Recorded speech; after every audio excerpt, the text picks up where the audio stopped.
Hello and welcome. I'm your host, Darshawn McAway. You're tuned in to wildpodcast.me. And today we have a special guest. We have Charles Palliser. Sir, how are you doing? Very well, thank you.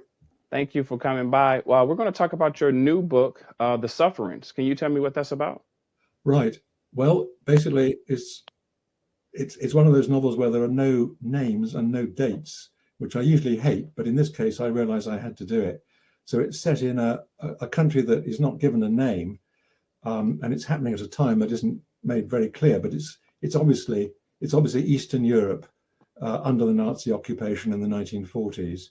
And what happens is that an ordinary family man who just works as an accountant, a bookkeeper for the council, takes into his house as an act of charity a girl of 13 who is a schoolmate of his daughter, because her parents have been separated from her because their country has just been invaded, clearly invaded by the Germans, in fact, by the Nazis. And he's sorry for her, but he also knows that her father is a very rich businessman, and he's hoping that if he's nice to her for a couple of weeks, the father will give him a better job. But of course, what he doesn't know is that the father is never going to come back.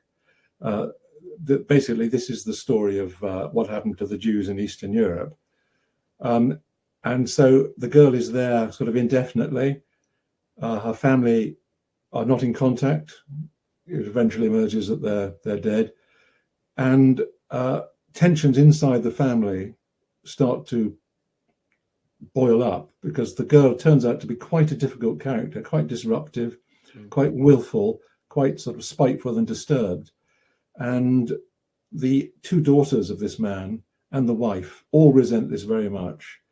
So he's got a really pretty explosive situation on his hands.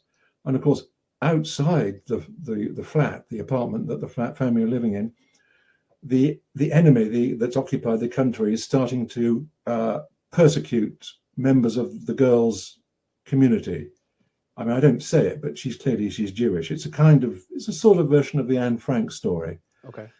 And so gradually things are getting more and more difficult and dangerous from the outside, but they're also kind of exploding from the inside of the family as well. So when you were putting this book together, what gave you the inspiration? Like, what was the energy behind it? Why this particular book? I think like most novelists, where something comes from, it's almost impossible to say because it's an accumulation of things that have happened throughout your life. Okay. I mean, I've always been fascinated and horrified by the story of the Holocaust. And in fact, I first came across it when I was 13, and this was 1961, can you believe? Nobody used the word, nobody knew about it, nobody talked about it. And I was in the public library, I pulled off the shelves a book that was all about Auschwitz. And suddenly there I was seeing these photographs that we all know now, the piled up corpses waiting to be cremated and the people starving to death behind barbed wire. But I knew nothing about that, and it came as a terrible shock. And that's almost the moment that made me into a writer, because it just made me think, this comfortable world that I've taken for granted, these terrible things happened just 2 years before I was born. They were very recent in 1961, and yet nobody talked about them. And so I think all my life ever since then, I've thought I've got to write about it. I've got to write something about what happened, because it's such a dark chapter in human history. The time is 3:00 p.m. And it poses so many problems about, what is human nature, what is free will, what is responsibility.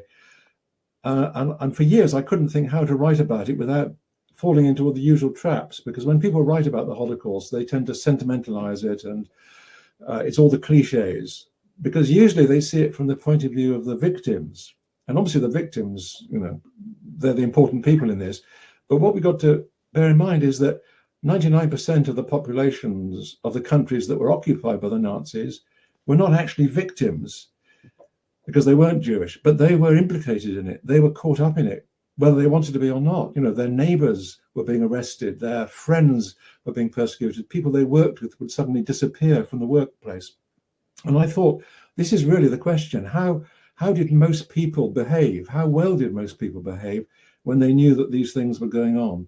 So that was really the idea, that I would approach it in a way that I don't know of another book or movie that's done this before, which really looked at an ordinary family that kind of get caught up in this through no fault of their own, and they don't behave terribly well, because on the whole, people don't behave heroically. People just behave like human beings. They're under a lot of different pressures.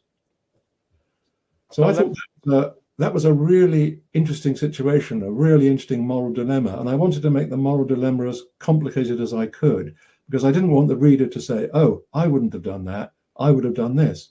And a lot of people who've read the book have said to me, by the end of it, I was thinking, what would I have done if I'd been in the situation of that man who tells the story? The man who's taken the girl into his family without realizing what the consequences are going to be. He's put himself and his family in great danger.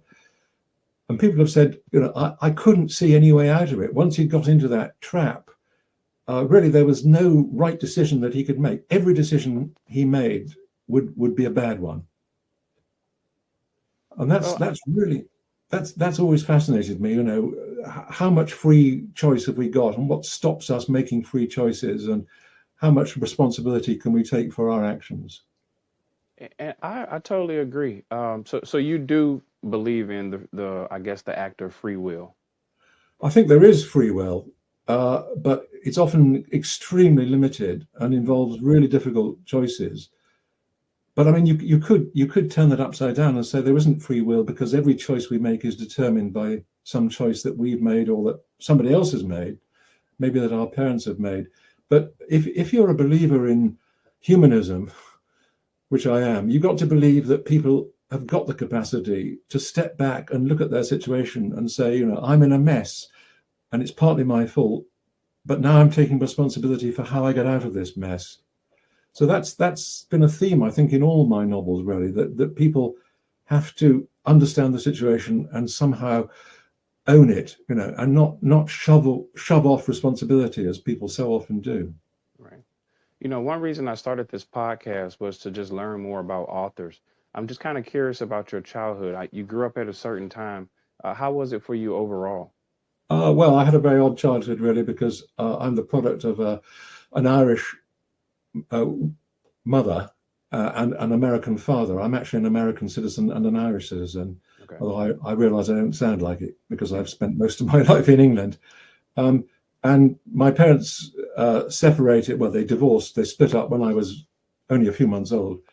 And my mother took me back to England, and we had a difficult time because my mother's family were quite middle class, and they'd been horrified by this marriage. My mother fell in love with an American working class Jew, and any one of those things would have been bad enough for her family, but all three of them, it was just impossible. So they basically refused to help her. They said, you've made your bed, you've got to lie on it. And she had three small children, and she was getting no support from my father. He was still in America. We were now back in England. So, things were very tough. This was the 50s and early 60s, and there wasn't very much in the way of welfare in England then, but that's basically what we lived on. Yeah. And I think that's, that's probably, I don't know, it's easy to say this, but I think that's made me very sensitive to the sorts of pressures that people are under when they're under financial constraint. Right. I do remember what it was like when, there really wasn't enough food in the house, this kind of thing. That isn't the case now. I'm not saying I'm okay now. Don't worry. I don't need food parcels. Thanks very much. But I think all my books, really, not all of them, but most of them, they do kind of face up to economic realities and how they influence people and constrain people and force people into doing things that they wouldn't choose to do. So you came out with the book titled The Quincunx. Yes. The Quincunx. When you first wrote that book, what was the inspiration behind that? Well, in a way, it was a kind of version of my childhood. Okay. It's about a small boy growing up with his mother and not really knowing anything about who his family are, who his father is, anything.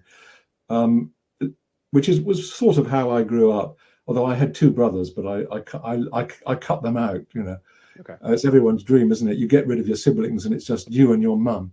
But of course, the difference was that in my book, the guy's born in 1812, so I set it back 150 years. So it's really the story of how somebody at that time tries to kind of make sense of this strange, mysterious inheritance, which is basically he doesn't know who he is, he doesn't know where he's come from. And he's also under great financial pressure. You know, he and his mother, again, they have no money. They flee to London. They get involved in all sorts of things. And gradually, the boy, as he grows up, he finds out that he's the central person in a complicated legal case that's been going on for 20 or 30 years. Okay. And everything depends on him. You know, that there's no way he can profit from it. But there's one part of his family who want him dead because then they'll inherit, and there's another part of his family that want him alive because then they'll go on holding on to the property that they've got. So he's the pivotal figure, and I suppose in a way that's an extreme example of somebody who starts in a kind of fog of ignorance. He knows nothing, and gradually, as the fog clears, he realizes that he's in a very, very difficult and dangerous situation. You know, his life is in danger.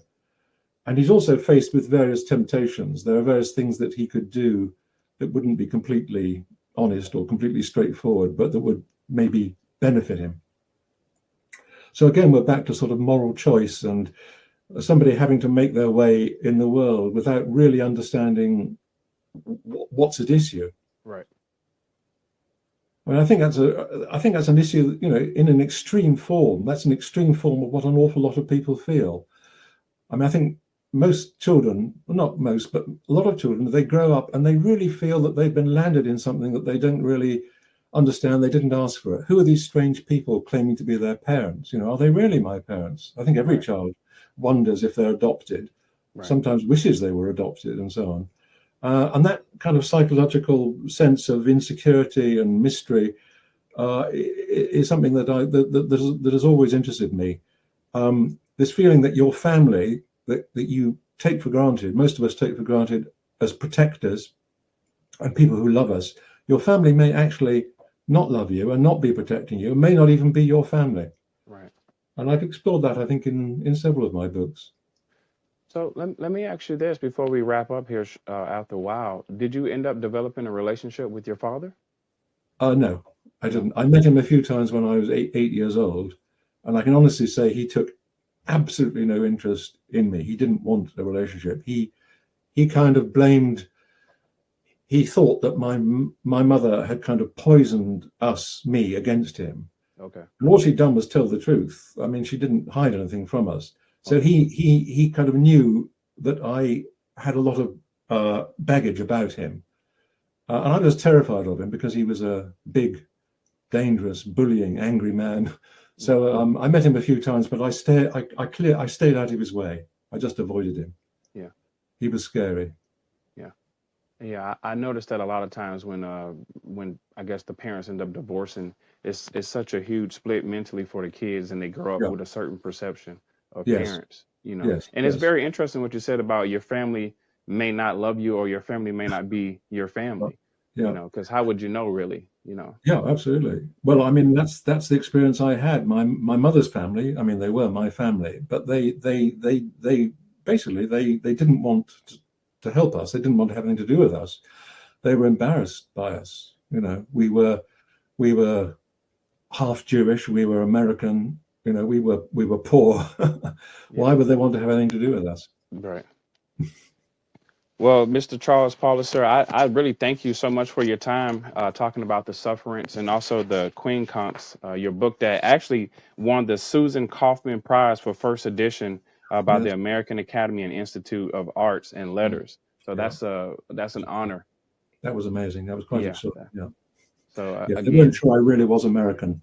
And when I turned up to take the prize, I think they thought we'd given it to the wrong guy. But, you know, I am an American citizen, so I was entitled to that prize. And it was an amazing honor. Absolutely. Absolutely. And it's an amazing honor to speak with you. You've been writing your books for quite some time, pretty much before I was probably born. Oh, sure, I'm sure. but I do thank you for your time, and much continued success to you, sir. Thank you very much, Josh. And thank you very much for inviting me. It's been a pleasure. No problem. You have a good one. And you too. Goodbye. See you. Goodbye.